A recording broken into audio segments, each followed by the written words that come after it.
This is the story of a man named Stanley. Stanley worked for a company in a big building, and Stanley was happy. And then one day, something very peculiar happened. Something that would forever change Stanley. Something he would never quite forget. He had been at his desk for nearly an hour when he realized that not one single order had arrived on the monitor for him to follow. No one had showed up to give him instructions, call a meeting, or even say hi. Never in all his years at the company had this happened, this complete isolation. Something was very clearly wrong. Shocked, frozen solid, Stanley found himself unable to move for the longest time. But as he came to his wits and regained his senses, he got up from his desk and stepped out of his office.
All of his co-workers were gone.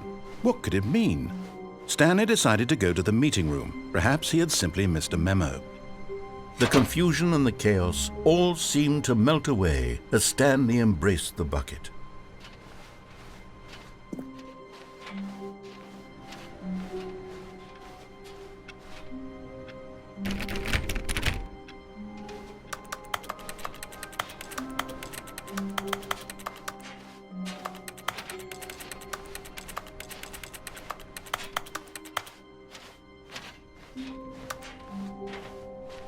Stanley clutched the bucket tightly to his chest and entered the door on his left.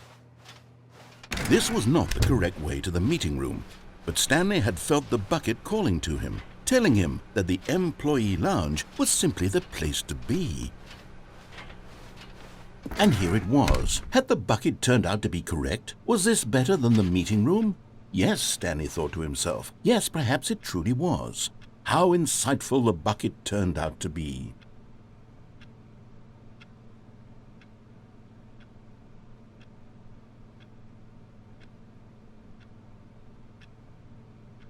Truly, being here with the bucket was a grand adventure.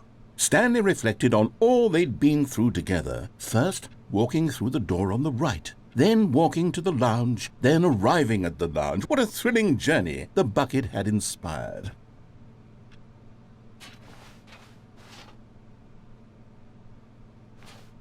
Perhaps this was where the bucket felt most truly at home, here in the employee lounge. Perhaps it's the only place a bucket can even feel at home.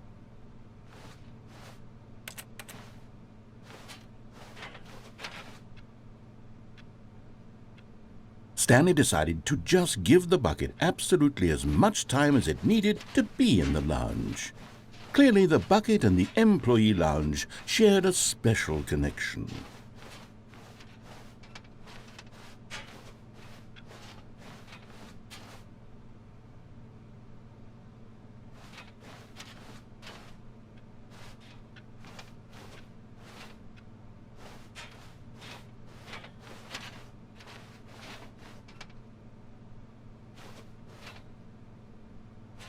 But finally, the bucket was done being in the lounge, and they took the first open door on their left to get back to business. No, said the bucket. Don't go to the meeting room. Go somewhere else. The cargo lift, yes. Go there. Go to the cargo lift.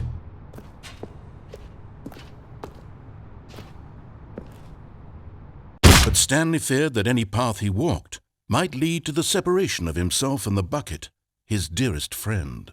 So he threw himself to his death, that they might die in one another's arms. How deeply touching.